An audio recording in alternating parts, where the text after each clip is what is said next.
Mes chers enfants, avant de plonger dans notre sujet, l'amour et la sagesse, fondement d'une union durable, permettez-moi de vous poser une question. Qu'est-ce qui vous empêche de croire en la force durable de l'amour, surtout dans un monde où les divorces semblent si fréquents et où tant d'entre nous portent le poids des expériences passées?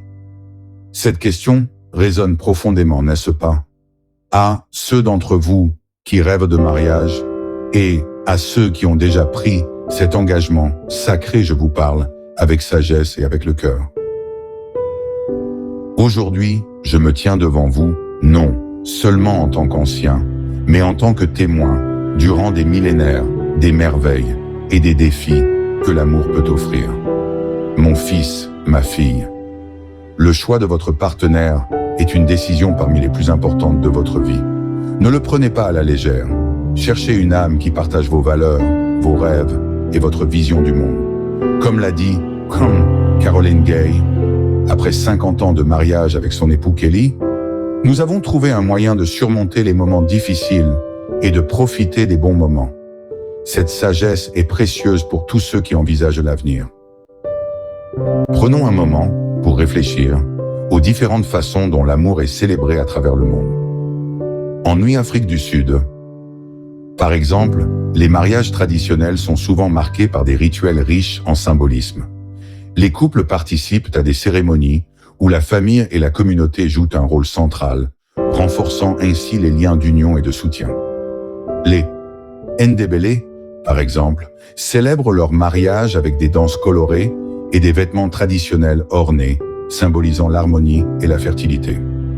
En Asie, les traditions varient également. En Thaïlande, par exemple, lors des mariages traditionnels, les couples participent à une cérémonie appelée Rod Namsang, où ils versent de l'eau sur les mains de leurs aînés pour demander leur bénédiction. Cela souligne l'importance de la famille et du respect intergénérationnel dans le mariage. En parlant d'amour, n'oublions pas que le 14 février, demain, aujourd'hui, hier, nous célébrerons la Saint-Valentin. Cette fête trouve ses origines dans les anciennes célébrations romaines des Lupercales, dédiées à la fertilité.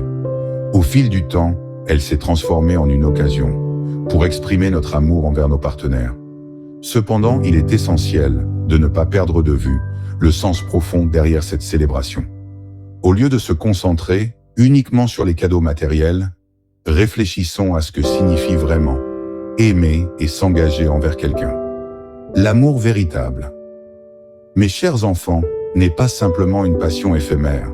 C'est une lumière qui éclaire les moments sombres, un phare dans les tempêtes de la vie. Il se renforce avec le temps et se nourrit des épreuves surmontées ensemble.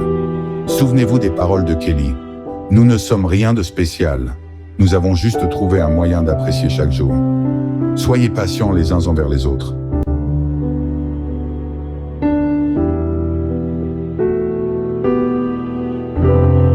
Dans notre société déstabilisée par rapport au mariage, il est normal d'avoir des craintes.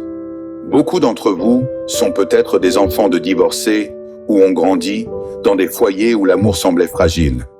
Mais sachez ceci, la sagesse se trouve souvent dans les expériences partagées, de d'autres dans le monde, mais plus souvent plus adaptées, dans votre culture, vos coutumes à comprendre, et souvent juste à côté de vous dans votre famille. Apprenez des histoires de ceux qui ont réussi à bâtir des unions solides malgré les défis. En conclusion, sachez que le mariage est un édifice construit sur des valeurs solides et une spiritualité partagée.